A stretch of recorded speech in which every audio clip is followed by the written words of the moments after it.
આજનું રાશિફળ આજે 17 એપ્રિલ આ બે રાશિના જાતકો માટે આજનો દિવસ રહેશે સુખ સમૃદ્ધિથી ભરેલો. જાણો બાકીની રાશિનો હાલ.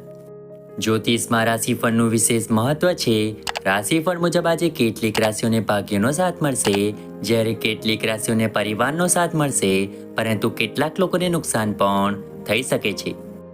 પહેલી રાશિ છે મેષ રાશિ. આજનો દિવસ તમારા માટે આત્મવિશ્વાસથી ભરેલો રહેવાનો છે. તમારે તમારા કાર્યોમાં સાવચેત રહેવું પડશે. કોઈ જૂની ભૂલ સામે આવી શકે છે.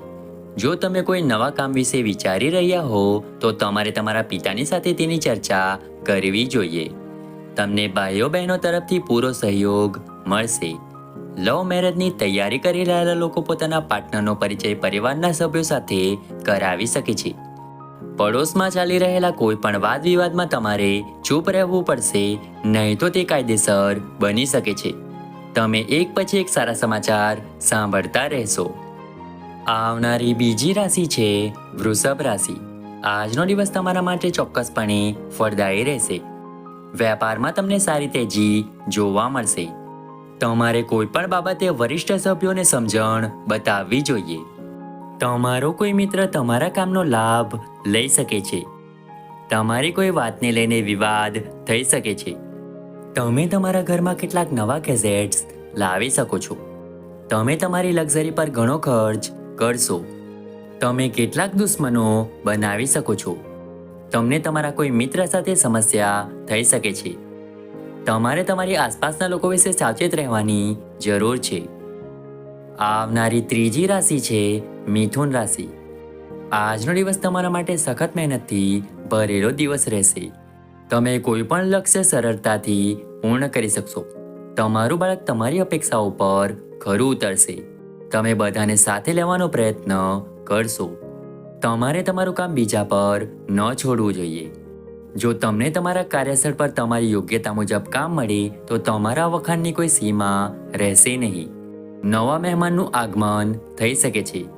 જો કોઈ રોગ તમને લાંબા સમયથી પરેશાન કરી રહ્યો છે તો તે તમારી પરેશાની વધારી શકે છે. તમે ક્યાંય ફરવા જવાની યોજના બનાવી શકો છો.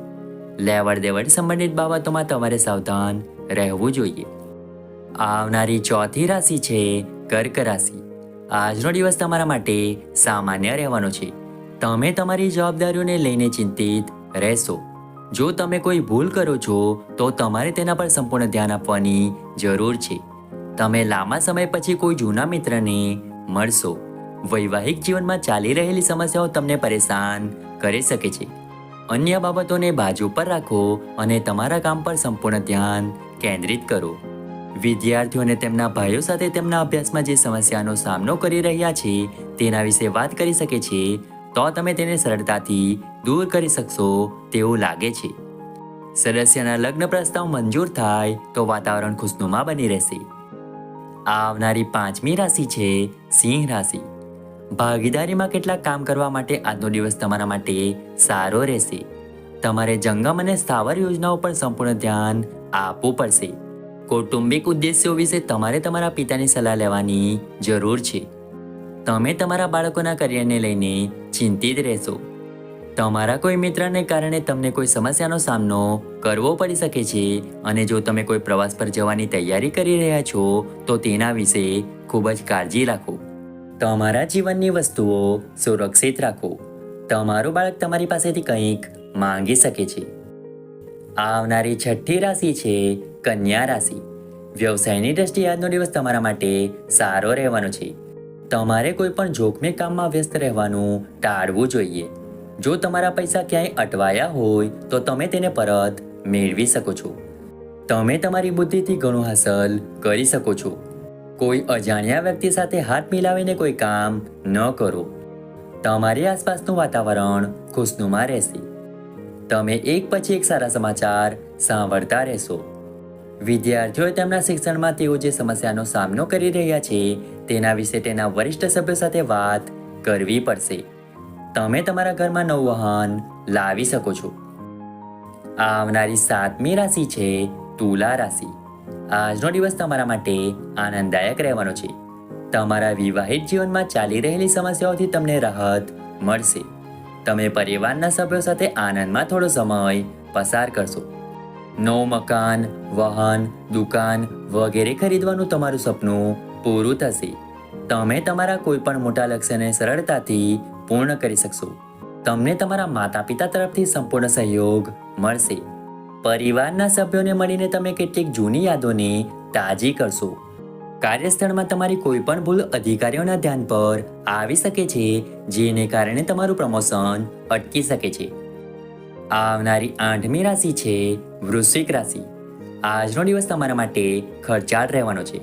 તમારે ખર્ચને લઈને સમસ્યારૂપ યોજના બનાવવી પડશે. તમારે તમારા કામમાં સમજી વિચારીને આગળ વધવું જોઈએ, નહીં તો જવાબદારીઓ વધવાથી તમે પરેશાન રહેશો. કાયદાકીય બાબતોમાં લોકો તમારી વિરુદ્ધ ષડયંત્ર રચી શકે છે, જેનાથી તમારે સાવધ રહેવાની જરૂર છે. કોઈ પણ બહારની વ્યક્તિ સાથે વ્યવહાર કરતી વખતે તમારે સમજી વિચારીને વાત કરવી જોઈએ. તમારા સાસરિયામાંથી કોઈ તમારી સાથે સમાધાન કરવા આવી શકે છે. તમે તમારી કારકિર્દીમાં સારો ઉછાળો જોશો. આજે તમે કોઈ મિત્રના ઘરે કોઈ પ્રસંગ માટે જઈ શકો છો. આવનારી 9મી રાશિ છે ધન રાશિ. આજનો દિવસ તમારી કલા કૌશલ્યમાં સુધારો લાવશે. જે યુવાનો કાર્યક્ષેત્રમાં પોતાના કામને લઈને ચિંતિત છે, તેમની ચિંતા દૂર થશે. તમે તમારી કળાથી લોકોને ચોંકાવી દેશો. તમારી નિર્ણય લેવાની ક્ષમતાનો તમને પૂરો લાભ મળશે. તમે તમારા બાળકોને મૂલ્યો અને પરંપરાઓ શીખવશો. તમારી આવકમાં વધારો થવાથી તમારી ખુશીની કોઈ સીમા રહેશે નહીં. જેઓ તેમના વ્યવસાયમાં કોઈ ફેરફાર કરવાનું વિચારી રહ્યા હતા, તેઓ તે ફેરફાર કરી શકે છે. તમારે તમારા કામમાં આગળ વધવું પડશે. આવનારી 10મી રાશિ છે મકર રાશિ. આજનો દિવસ તમારા માટે સુખ સમૃદ્ધિમાં વધારો કરશે. નવા કામમાં તમને ખૂબ જ રસ રહેશે. તમે તમારા જીવનસાથી સાથે તમારા સંબંધોને સુધારવાનો પ્રયાસ કરશો. તમારી નજીકના કેટલાક લોકો તમારા કામમાં અવરોધો પેદા કરી શકે છે, પરંતુ તમારે તેનાથી ડરવાની જરૂર નથી. સામાજિક ક્ષેત્રે કામ કરતા લોકોનો વ્યાપ વધુ રહેશે. કોઈ નવું કામ શરૂ કરવું તમારા માટે સારું રહેશે. શેર બજાર સાથે જોડાયેલા લોકો માટે દિવસ સારો રહેવાનો છે. તમારા કામના સાથે સાથે તમારે તમારા ઘરની જવાબદારીઓ પર પણ પૂરેપૂરું ધ્યાન આપવું જોઈએ, નહીં તો તમારે તેને પૂર્ણ કરવામાં મુશ્કેલીનો સામનો કરવો પડશે. આવનારી 11મી રાશિ છે કુંભ રાશિ. આજનો દિવસ તમારા માટે મિશ્રિત પરિણામ આપનારો રહેશે. તમને ભાગ્યનો પૂરો સાથ મળશે. તમે સામાજિક કાર્યોમાં સક્રિયપણે ભાગ લેશો. તમે વ્યવસાયમાં તમારા ભાગીદાર બનવા માટે કોઈની સાથે ચર્ચા કરી શકો છો. જો તમે તમારા કામને આવતીકાલ માટે મુલતવી રાખવાનું ટાળશો, તો તમે તમારા કાર્યક્ષેત્રમાં સારું પ્રદર્શન કરશો. તમારે કોઈને પૈસા ઉધાર આપવા પડશે. તમે પિકનિક વગેરે પર જવાની યોજના બનાવી શકો છો. તમારે તમારા બાળકના ભવિષ્ય માટે કેટલાક પૈસા બચાવવા પડશે, નહીં તો તેને પૂરા કરવામાં મુશ્કેલી આવી શકે છે. તમારે તમારા ભાઈઓ સાથે સંબંધ કેળવવો પડશે. આવનારી 12મી રાશિ છે મીન રાશિ. મીન રાશિના લોકો માટે આજનો દિવસ ખૂબ જ ફળદાયી રહેવાનો છે. તમને સરકારી નોકરી મળતી જણાય છે. વ્યવસાયિક યોજનાઓને ગતિ મળશે. તમારા કર્મચારીઓ તમારા કામથી ખુશ રહેશે. તમે તમારા મિત્રના સ્વાસ્થ્યને લઈને ચિંતિત રહી શકો છો. તમે તમારા ઘરે કોઈ પણ પૂજા વગેરેનું આયોજન કરી શકો છો. તમારે નાની નફાની યોજના પર ધ્યાન આપવું પડશે. પરિવારમાં સંબંધીઓની વારંવાર મુલાકાત થશે.